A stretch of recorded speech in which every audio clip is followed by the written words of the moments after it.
to you, Education Secretary.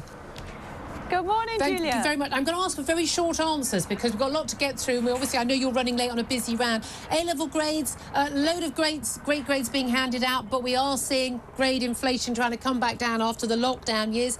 Is this the unluckiest cohort ever? No, definitely not. I mean, clearly everybody understands that we need to hold value. These qualifications need to hold value. They've done an absolutely brilliant job. I mean, congratulations to all of them. They've shown such resilience and they really have been through an awful lot. But as the results show, 79% of them have got their firm offer at university and another 12% of them have got their insurance. So there's 9% in clearing, which is a big improvement on 2019 and is kind of similar to other years. So they've done brilliantly and they deserve to be congratulated. I mean, absolutely. I mean, loads of you worked really, really hard and done very well and they deserve it. But they're also, we saw 2020 and 2021, massive grade inflation, carried on in 22 as well. We went up to 45% of youngsters being awarded A and A stars in 2021. Do you accept now that the decision to close schools, the decision to cancel exams, that didn't happen in most other countries, certainly not in most European countries, we were one of the worst in the world for that, was the wrong decision and the government got that wrong?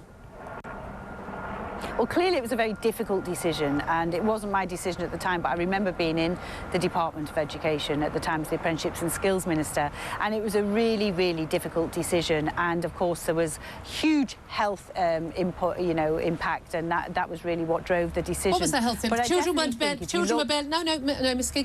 were barely affected by COVID. I'm asking, it's a simple question, whether you made the decision or not. Gavin Williamson was there. He didn't want to close schools. He was bullied into it by other cabinet ministers and Dominic Cummings and the like. He thinks it was the wrong decision. Nadeem Sahawi, next Education, he thought it was the wrong decision. Do you agree it was the wrong decision to close schools? I think it's really, really difficult in hindsight because I remember being there at the time. Parents were panicking, teachers were panicking, so what? Everyone was panicking. It's not the job of the government to panic. I think it's a difficult decision. So I think where we have now, we have lots more information, then clearly the last thing you would want to do and the thing you'd be most reluctant to do would be to close schools. No, we don't have any more information. No, that's really not true. Education Secretary, that's not true. We have plenty of information at the time. Other European countries didn't close their schools. They'd done fine. Italy is the only other country that did worse than us.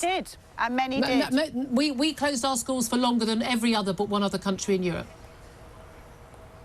Yeah, but many other schools did because they were very, very difficult decisions. So I think they were difficult decisions. There's no doubt about it. Now, you know, as the COVID inquiry will show, will we've got all decisions wrong? No, probably not, because it's almost impossible to do that. If you ask me now, knowing what we know about the impact on children, the impact that it's had on them... We knew that in 2020. Of course we would be very reluctant. We knew that, very reluctant, well, but you wouldn't rule it out. So after all we've seen, all the damage to children over what happened in 2020 and 2021, when we knew in February 2020 this barely affected children, you'd just go as far as saying we'd be very reluctant. Because we talk about A-level grades, we talk about the damage to children, and everyone wrings their hands saying how awful it was. It was a decision made by a government that was not made by many other governments. It's damaged our children for a generation, and we're still talking about possibly doing it again? No, we're not. What I've said is you'd be very reluctant, but of course you never know what situations you're facing, Julia. Julia, you don't know what situations you're facing. The certain thing I know is you'll never face the same situation again, and you would have to look at the facts at the time. But of course, all of this will be inputted into what impact it's had on children. I would disagree with you. That was not fully understood in 2020. Yes, of course we understood that missing school would have... I'll send you the data later. The impact did... Well, OK, you can send me the data later and I will look at it in great detail. But I think when you're in a pandemic, it's very difficult to make these decisions. But what I would say is you would always look at the impacts now and say, the amount of children we have who are not yet returned to school, which is really worrying.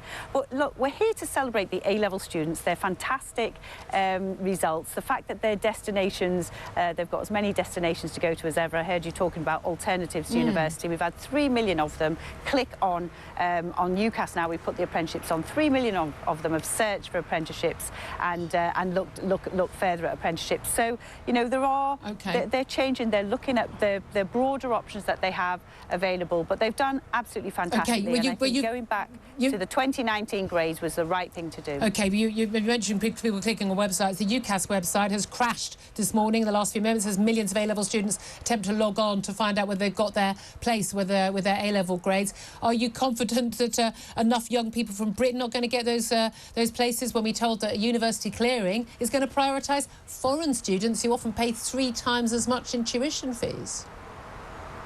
No, well, 70% of the international students that come to the country to study are actually studying postgraduate, so that's the first fact. The second is, of the undergraduates, 85% of them are home students and 15% international, and that's remained steady, up or down a percentage or two over the years, but it's remained quite steady. What was looked at in clearing was a snapshot that was very misleading, because the international students get their A-level equivalent results earlier, so there was more clearing put in for the international access to for international students. All of those courses have now been loaded up, 29,000 of them for home students as the A-level. I'm sorry to interrupt, Ms. Keegan. You were 4 or 5 minutes late for the interview. I've got 1 more minute with you. I want to ask you, do you think it's right that a teenage girl starting her periods in school should have to go to a unisex toilet when she's experiencing that for the first time, which is what the policy currently allows in English schools? Well, actually, no. We say from the age of 8 and above, there should be single-sex toilets. Lots of schools have unisex toilets. Something. Well, yes, but the policy is from the age of 8 upwards. The policy is they shouldn't, but they do. Separate spaces. Why do? I mean, are you able to stop them from doing that, forcing girls to have to go to the loo with their male pupil colleagues? There should be a single-sex toilet, and in every school I've been into, there have been single-sex toilets, so there should be. And one of the things that we'll make sure is clearer in the transgender guidance is also make sure that those safe. Time's against us. We have to go to a break. Gillian Keegan, I so appreciate you joining us, Education Secretary there.